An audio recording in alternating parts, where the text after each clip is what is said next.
flown. I have sailed. I have moved about this world of ours.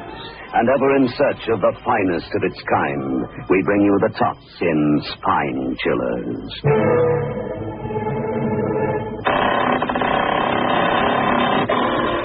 The Creaking Door.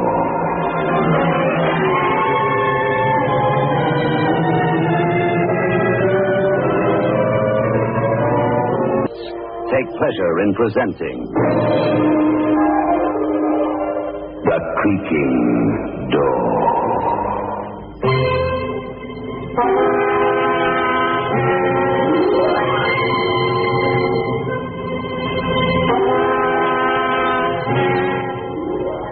Good evening, friends of The Creaking Door. The Creaking Door is open. So do come in. Tonight, we're going to listen to the music of the spheres. That's right. Haunting music.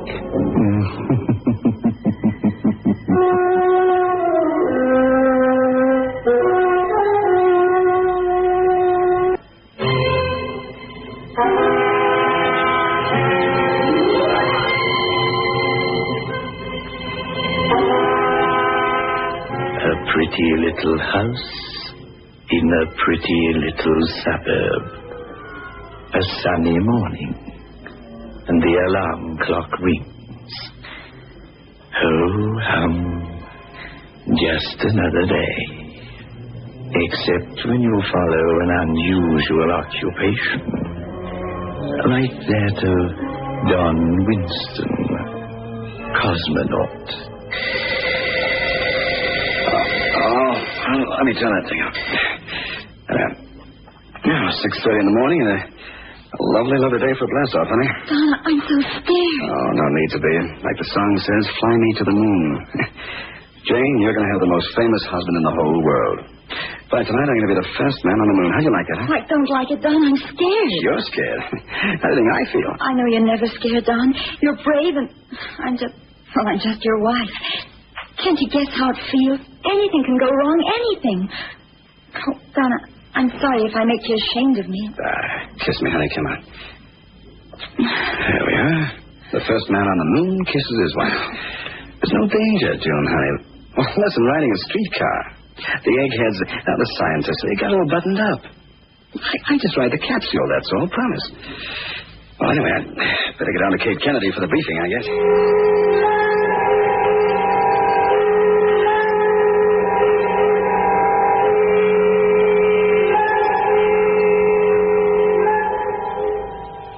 Weight? The checks, General, same as yesterday. Sutton, have you checked the pulse weight? Yes, sir. Normal as indicated. Respiration normal, no significant change. Well, General Miller, looks like I get to go to the moon, huh? Yeah, except that you aren't bound for the moon. How's that again? The General, the moon we is not your objective, Winston. Oh, I know you've been led to believe that this was the culmination of our moon trials, but it isn't. Now, look, I was promised. They told me I'd be the first man on the moon, and now you're cheating me out of it. Well, that's not fair, General. No matter what you say. This is the biggest day of my life, and you Your objective is not the moon, Winston. Your objective is Mars.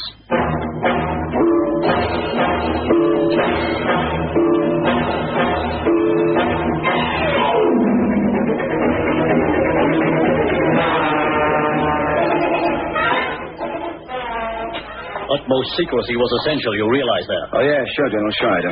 Now, I want to introduce you to Professor Killifer, who will give you the true briefing for what your assignment is going to be. Come this way. Now, Professor, this is Major Donald Winston, the cosmonaut chosen for this great and historic flight. What? Yes, sir. How do you do, young man? Oh, I feel fine, thanks, Professor. Good. Well, let me put it to you simply. We have decided that the time has come for one of you young men to demonstrate that we lead the world in space travel. We have decided to make a manned space landing on the red planet, Mars. Is that possible, Professor? Oh, yes, of course. But, you see, you will not merely be traveling through space. You will be traveling through time. Time? I don't get it. No. We are using a new technique. We have experimented exhaustively with it, and it shows no signs of possible failure. If it is as successful as we hope, then the galaxies are open to us, and we may travel in the spaces between the stars. Time travel, huh? Well, I've speculated about it, sir. I suppose we all have. Under some pretty rough snags? As a matter of fact, that is exactly what we want to discover. We are using Reinhold's theory of the time slip. And once your ship has passed beyond the Earth's orbit, then the special gear will come into operation that will launch you through the fourth dimension. Are you willing to be the first man to undertake this great experiment? Willing? Oh, this will be the greatest thing ever tried. Yes. Your permission to mention this to my wife, sir? All right. I suppose human feelings must be taken into consideration. Thank you, sir. Thank you. I'll speak to her and see you at the launching pad.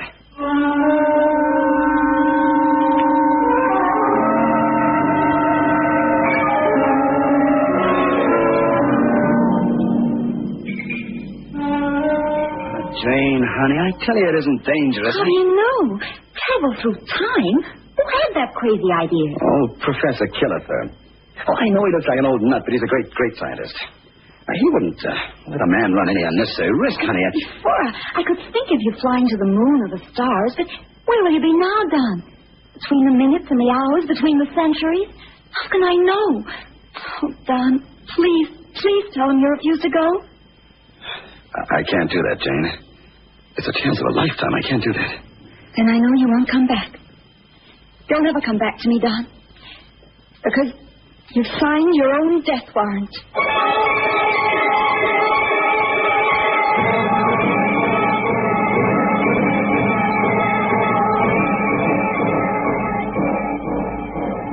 You have a check on uptime? For 50 centuries. And downtime? Back as far as the second ice age. Good. Excellent. The power required will be 2,008 sun units, and the slip will be of a mere 50 years. Professor, do you know for sure that this is safe? Time travel has never been tried before. How can I possibly answer that?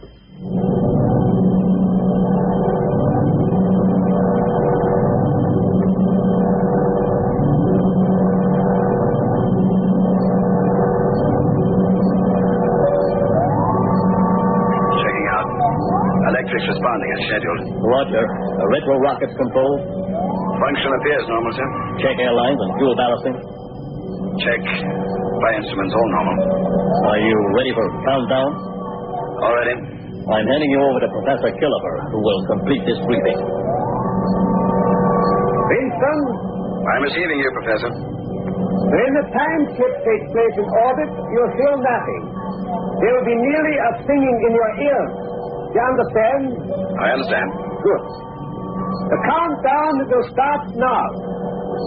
9, 8, 7, 6, 5, 4, 3, 2, 1. Blast off!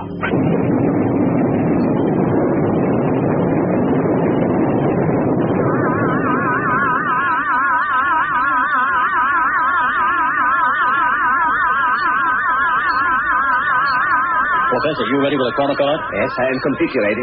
The capsule has established a steady orbit. Now, switches.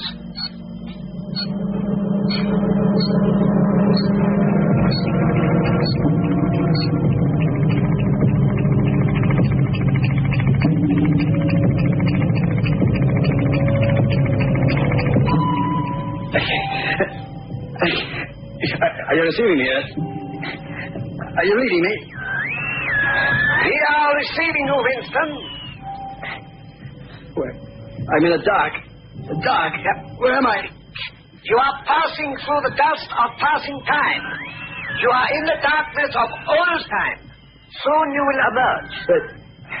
There's a sense of falling light. Falling light. Relax completely, Winston. Be perfectly still. Breathe deeply. Think of traveling through the spaces between the stars. Between the stars.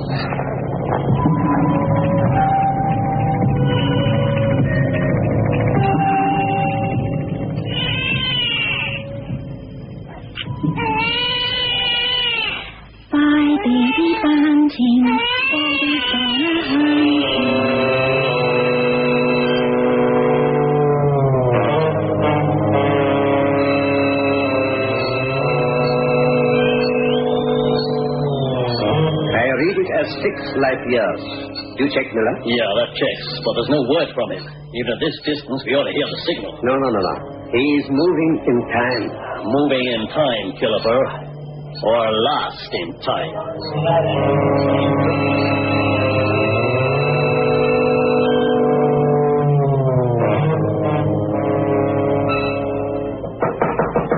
Oh, just a moment. Mrs. Winston. Shh, Professor. My baby's asleep. I simply have to talk to you. And I know exactly what you have to say. My husband isn't coming back. Is that it? How can you say such a thing? How can you remain so calm if you suspect that... Because I've looked into your eyes, Professor. And I know you're mad. You may fool the others, General Miller and Dunn and the rest, but I know your secret. You're stark, raving mad. There has been a technical interference with the radio transmission from the capsule, that's all. You know it as well as I do. You're stark, raving mad.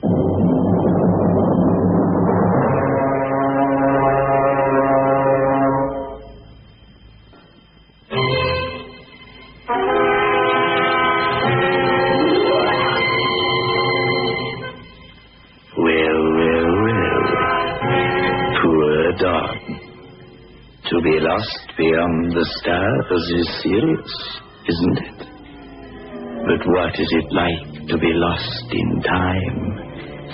It must be like living 2 minutes away from sanity.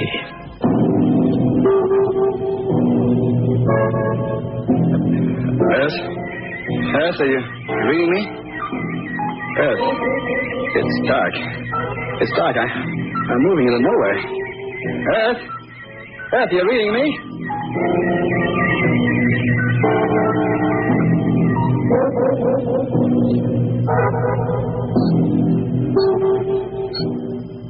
Try the micro adjustment on the chroma card. Yes, I'll put it at a microsecond. With the automatic time-slip counter, that should give us contact at any minute. How do we know? How do we know any longer that a minute means to Don Winston? Or a million years come to that? He's lost. Lost in time. I have no means of knowing if this message is being received.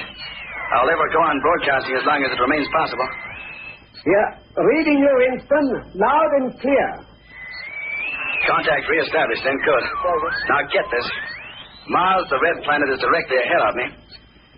Estimated speed, 28,000 terrestrial knots. I can see the famous canals quite clearly. 2 minutes exactly, I'll fire the retro rockets to slow my descent. Understood. Miller, it's worked exactly as I knew it would. Succeeded beyond our wildest dreams. He's steering a direct course for Mars. Switch back.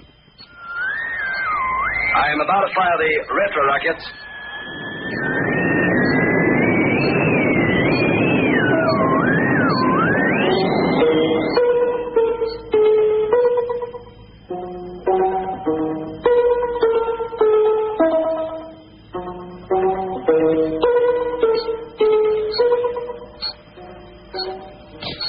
Winston? John Winston, are you still in contact? Winston, are you still in contact? Come in, Winston.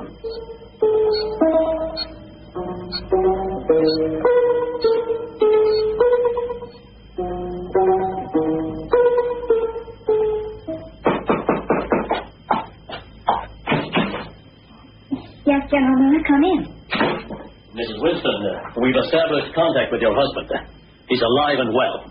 You know he isn't coming back. That's an absurd thing to say. Last night I had a dream of a planet with 2 moons and a sun. Please spare me your dreams, Mrs. Winston. I tell you, your husband is alive and well. I saw 2 men there, and they walked slowly to greet one another. And one turned to me. I thought it was Don. His face was terrible. He looked mad, driven out of his mind by horror. Now, this is ridiculous. In the first place, it's only a dream. No, it was more than that. In any case, how could there be 2 men? Mars is uninhabited, so far as we know. So far away out there and lonely in the immensity of space. Terrified. Lost. My main reason in calling on you was to ask you to come down to the control room and talk to your husband. Perhaps that will convince you. Will you come with me? Yes, Yes, I must come. I have to hear it all. Right to the very end.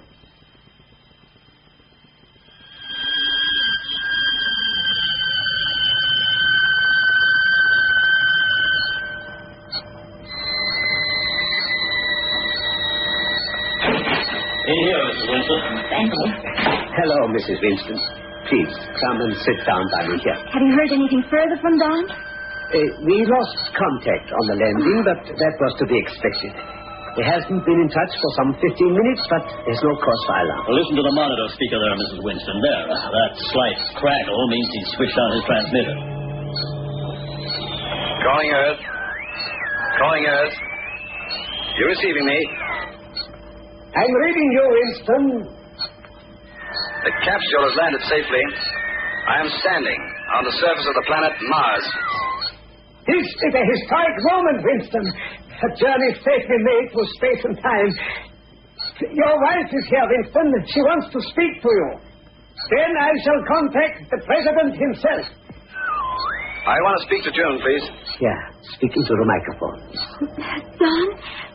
Don, are you all right? Sure. Muzzy, I guess. I feel different, honey. It isn't easy to explain. Now look out yourself.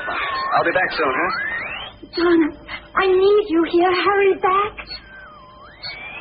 Now, Winston, I want to run down on your physical symptoms. Well, I feel okay, I guess. Just lonely. And as if, I don't know how to say it, as if I'd lost some part of me. Some part of me that's got away during those lonely miles in space and time.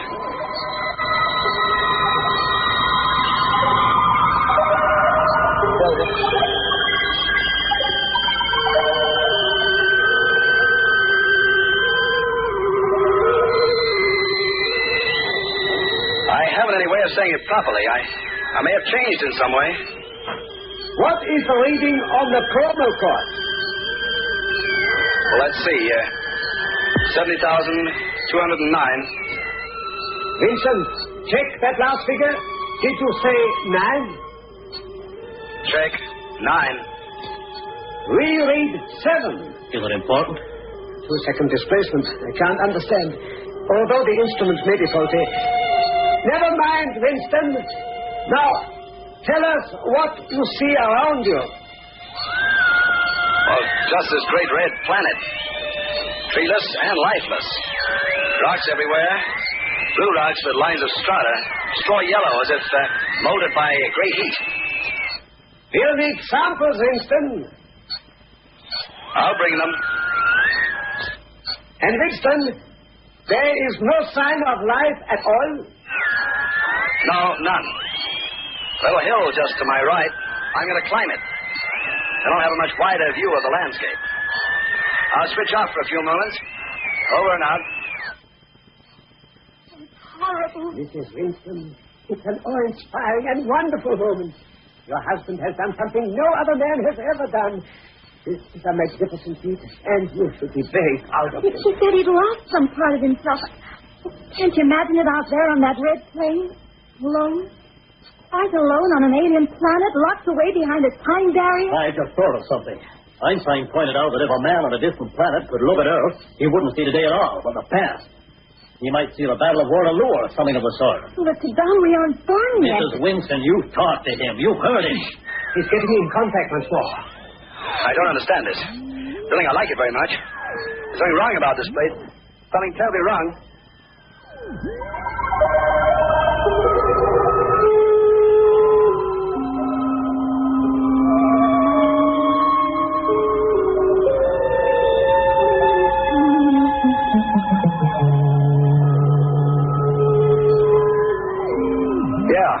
Something terribly wrong. It's impossible. I climbed the little hill with the muscle assister. It was quite easy. I reached the top. I think I'm going mad. Because behind me and in front of me, it's mirror image. The rocks, red earth, everything like a mirror image. Identical. Even the little hill. I'm going to walk over to that hill, but how can I? It's this hill. I'm standing on it. I think I must be going mad.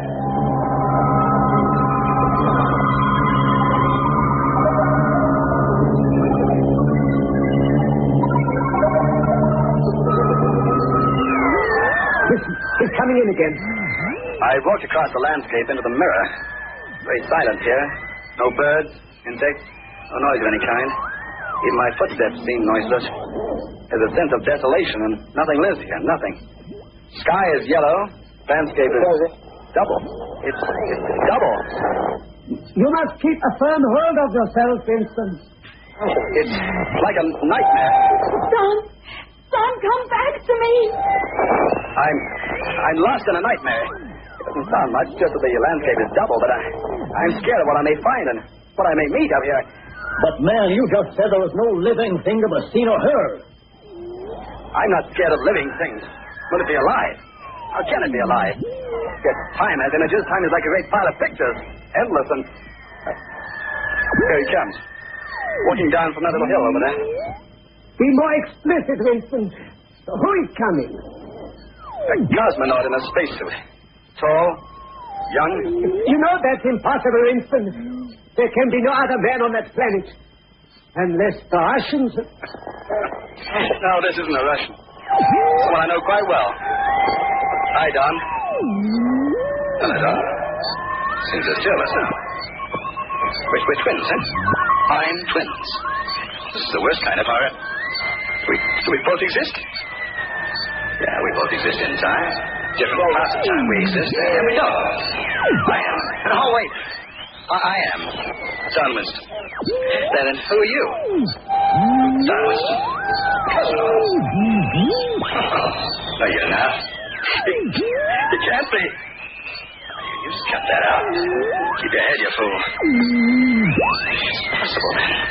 A man to meet himself in time. Can't be possible.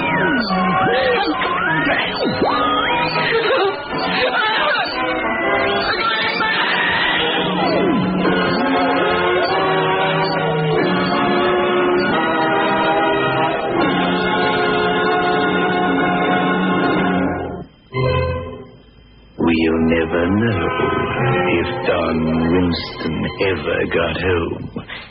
One thing I'm certain of. We've seen nothing of him here, behind the creaking door.